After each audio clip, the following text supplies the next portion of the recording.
Hi there, Internet. I'm Jeremy from the Balcony Bros. Unfortunately, Jason and I are just super busy as of late. Finals are coming up.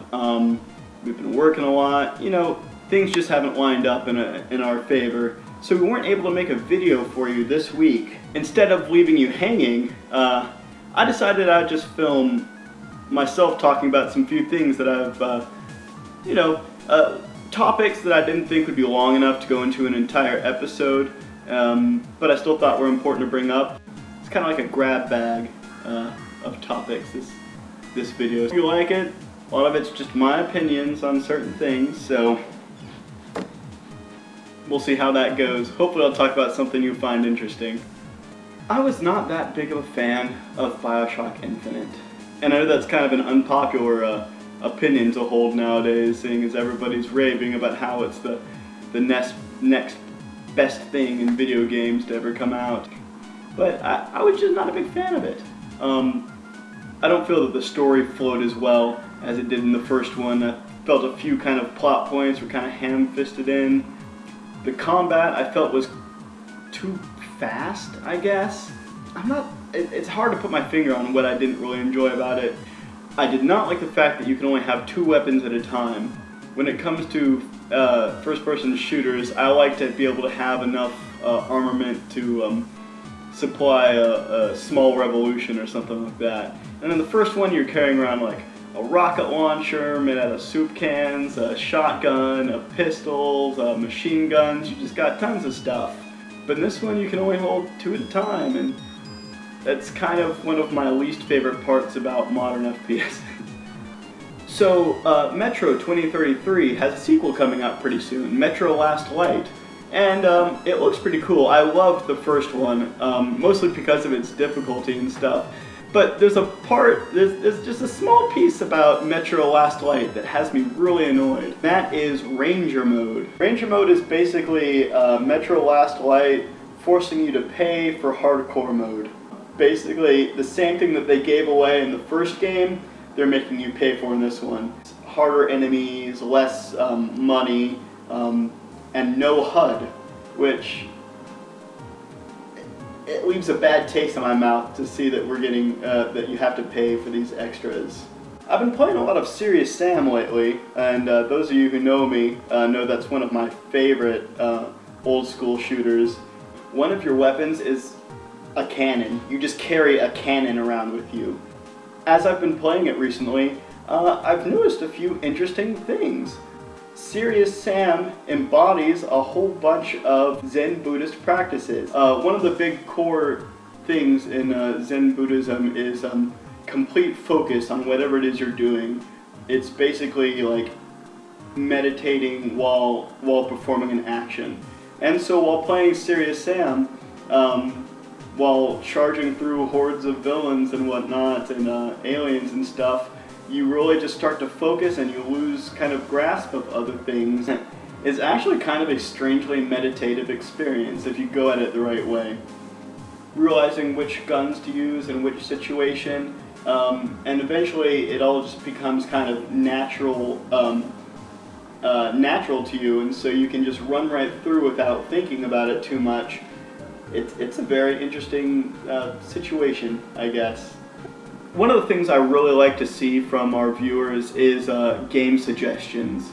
The next game that we're going to be playing Friday, it's going to be called Papers, Please. And it's a free-to-play game, and it looks like it's going to be a lot of fun. And it was actually suggested by one of our viewers. So keep doing that. We would love to hear suggestions from y'all. You know, I really liked Mirror's Edge. It gets a lot of flack, but it was quite revolutionary for its time. I mean, the aesthetics are beautiful and clean. The action flows really smoothly. It's really quite fluid. And overall, I just had a really enjoyable experience playing it. It's kind of sad that it gets so much bad press, even today. This doesn't have anything to do with video games, but have you seen this commercial yet? Create the vivid and enduring colors we still enjoy to this day. The Neoplatonic school of mystic period, elegance of pose, beauty. Introducing a new way to keep your friends at the center of your phone. Facebook Home on HTC First, exclusively at AT&T. I saw it for the first time. I think I was actually on The Escapist, watching a video game review or something, and this came up, and it just shocks me how utterly awful it is. Saying everything that's bad about our high-tech, always online generation is good. Promoting casual interactions or on your phone interactions, online interactions, over what's physically in front of you, especially since it takes place in an art museum, that's just ridiculously silly to me and is not a good sign for generations to come, in my opinion. For next Friday, we're actually going to be playing a game that is up right now on Steam's Greenlight project. And for those of you who don't know, Steam's Greenlight is, I think it's really important to the marketing side of video games. Producers of independent games can, I think they pay some total like $100, and Steam will put their game up on Steam, and people can vote on it. People can vote if they would buy that game, if it was available on Steam, or if they are not interested in it. I think this is a really important thing to see coming out of video game marketing right now. Not only does it give a chance for independent game developers to get their stuff out there and maybe actually make a little bit of money on it, but it is a great way for us, the consumers, to show our input in it. One of the really interesting things in video game marketing is that the consumer has a real say in what gets made, or what gets produced, or what gets marketed. In the past, like, consumers have really swayed the outcome of which games get produced, and this is a great way for us to exercise our powers as a conscientious consumer. You should go onto Steam and start looking through some of the Greenlight projects and vote on them, and maybe something you vote on will be made into a game, and you'll have that little part of it that's yours then.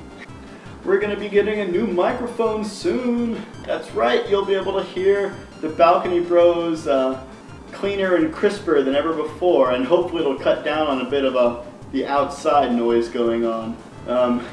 So that should be good. Look forward to that in our new videos.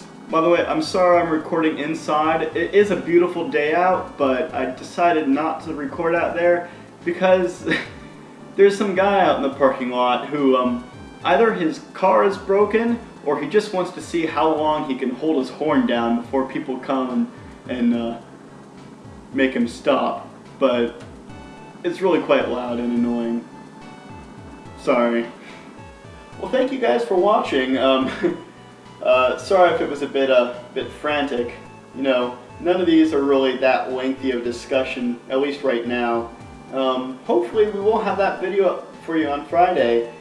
And as always, please like our Facebook page, subscribe to our YouTube, leave us comments, leave us suggestions, leave us games, anything you want. We're all ears for y'all. And thank you guys for watching. Bye-bye.